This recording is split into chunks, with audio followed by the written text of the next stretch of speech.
हम देश के अलग अलग हिस्सों, अलग अलग शहरों से सबसे बड़ी खबर और सबसे अपडेटेड रिपोर्ट आपके सामने रखेंगे। लेकिन शुरुआत सबसे पहले बड़ी खबर के साथ, और बड़ी खबर हेग के इंटरनेशनल कोर्ट ऑफ जस्टिस से, जहां पर चीन की साजिशें बेनकाब करने की तैयारी है। भारतीय वकील ने हेग के इंटरनेशनल क्रिमिनल कोर्ट में अर्जी दाखिल की है।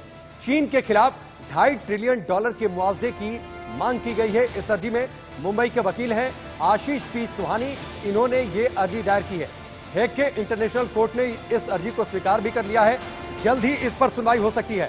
तो बड़ी खबर, इससे पहले अमेरिका में भी एक केस दायर किया गया था। अमेरिका की एक कंपनी ने केस दायर किया था, लेकिन इंटरनेशनल कोर्ट ऑफ जस्टिस में पहली बार इस तरीके की अर्जी दाखिल की गई है, जिसमें चीन को घसीटा गया है और एक बड़े मुआवजे की मांग की गई है।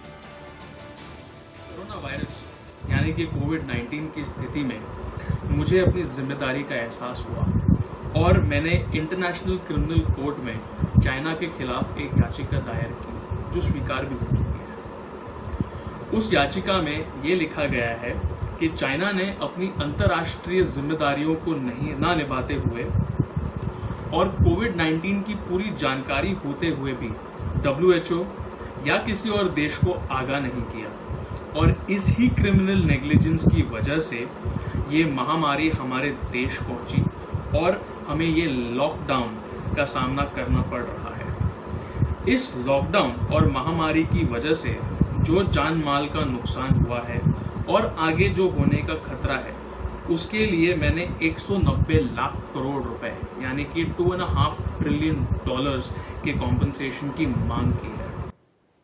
तो आशीष पी सुहानी वकील हैं, उन्होंने हेग के इंटरनेशनल कोर्ट ऑफ जस्टिस में चीन को घसीटा है और मुआवजे की मांग की है। आरोप यह कि जितनी बीमारी दुनिया में फैली है, ये सब कुछ चीन की लापरवाहियों के चलते।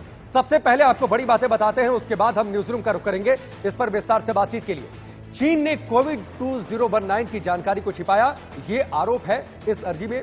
चीन ने पूरी दुनिया को कोरोना महामारी के संकट में डाल दिया। चीन ने अगर सतर्कता बरती होती तो शायद दुनिया पर इतनी ज्यादा कहर नहीं टूटता। 1.25 लाख से ज्यादा मौतों का अपराधी है चीन, ये बात इस याचिका में कही गई है। दुनिया को आर्थिक संकट में डालने का गुनहगार है चीन, क्योंकि बड़े पैमाने पर दुनिया के अलग अलग देशों ने लॉकडाउन को इम्प्लाई किया है, लगाया है, इन्फोर्स किया है।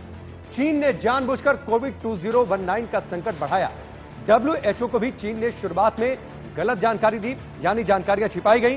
अंतर्राष्ट्रीय स्वास्थ्य को लेकर जो गाइडलाइंस हैं, उसका चीन ने उल्लंघन किया है। भारत को करीब $2.5 ट्रिलियन का नुकसान होगा और इसकी भरपाई चीन से करवाई जाए, ये मांग की गई है हेग के इंटरनेशनल कोर्ट ऑफ जस्टिस में।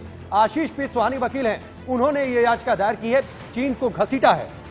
और इस वक्त न्यूज रूम का सीधे रुख कर लेते हैं, हमारे वरिष्ठ सहयोगी मनीष अवस्थी जी जुड़ चुके हैं। मनीष जी, जब संक्रमण के बादल छटेंगे तो ये तो तय करना होगा कि आखिरकार दुनिया में बीमारी इतने बड़े पैमाने पर फैली है तो इसका गुनहगार कौन है, और चीन पर सबसे बड़ा आरोप होगा। और इसकी शुरुआत भारत से हुई है, जब आशीष पी सुहानी ने ICJ में यह याचिका दायर की है, चीन को घसीटा। चीन की ये शरारत के रूप में देखा जा रहा है। अगर सारी दुनिया की बात की जाए तो अमेरिका में $20 ट्रिलियन, जी हाँ, वहां की एक महिला वकील ने वहां की एक अदालत में $20 ट्रिलियन का एक मुकदमा दायर किया है। उसके अलावा भारत से भी ऑल इंडिया बार एसोसिएशन की तरफ से UNHRC, अंतर्राष्ट्रीय मानवाधिकार संगठन को भी इस तरह की एक याचिका गई। लेकिन ये पहली याचिका है जो इस वक्त इंडिया न्यूज पर दिखाई जा रही है, जिसमें इंटरनेशनल क्रिमिनल कोर्ट ने आशीष सुहानी की इस याचिका को बाकायदा उन्होंने इस बात को माना है कि हाँ, आपकी याचिका मिली है और इस पर जल्द ही हम कोई एक्शन लेंगे। आपके टीवी स्क्रीन पर इस समय जो इंटरनेशनल क्रिमिनल कोर्ट जो कि हेग में है, अब आप ये पूछेंगे कि आखिर ये किस दायरे में आता है। ये रोम स्टैट्यूट कहते हैं। 17 जुलाई 1998 में रोम कॉन्फ्रेंस के दौरान इस तरह की महामारी के दौरान ऐसी कोई शरारत जो कि मानवता के प्रति अपराध है, मानवता के प्रति क्राइम है, उसके तहत इस तरह के मामले सुने जाने को लेकर, वॉर क्राइम्स को लेकर, ये सारी बातें और इस तरह की याचिकाओं को एंटरटेन करने के लिए इंटरनेशनल क्रिमिनल कोर्ट बना था। आपके टीवी स्क्रीन पर इस समय जो इंटरनेशनल क्रिमिनल कोर्ट की चिट्ठी जो कि आशीष सुहानी को बाकायदा उसकी याचिका मिलने की ये तस्दीक कर रही है, उसके तहत ये मान लिया गया है कि अब चीन को लेकर सारी दुनिया से, अलग अलग जगह से दबाव बनने वाला है। और आशीष ने और जो दावा आंकड़े हैं ठोका है, मनीष जी, वो- एक छोटी सी टिप्पणी आपकी, जो आंकड़े हैं, एक स्वास्थ्य नियम बना था 2005 में भी, जो संयुक्त राष्ट्र के जुड़े सदस्य हैं उसका भी चीन ने उल्लंघन किया। 16 दिसंबर को चीन में पहला मामला आता है, 2 जनवरी 2020 को चीन में वायरस की जीनोम मैपिंग हो जाती है, 14 जनवरी को पुष्टि हो जाती है कि संक्रामक बीमारी है। इसके बावजूद 18 जनवरी को चीन में नया वर्ष, जो उनका नव वर्ष है, वो धूमधाम से मनाता है। 23 जनवरी तक चीन में बाहर आने जाने पर कोई पाबंदी नहीं होती है। तो ये तो मामला, जब ये सारे तथ्य रखे जाएंगे अदालत में, देश की, दुनिया की सबसे बड़ी अदालत में, तो शायद चीन के पास कोई बेहतर जवाब ना हो। आप ठीक कह रहे हैं राकेश, जो आपने कहा मुझे ऐसा लगता है शायद ऐसा ही अगर हो तो कहीं ना कहीं ये साबित हो पाएगा कि चीन ने जो किया है, जानते बूझते ये सारी जानकारियां छुपाई, जिसका उल्लेख आशीष ने अपनी याचिका में भी किया जी। है। WHO से वो तमाम जानकारियां छुपाना ये भी एक अपने आप में अपराध है, और उसके साथ साथ मानवता के प्रति अपराध जो हुआ है सारे संसार में।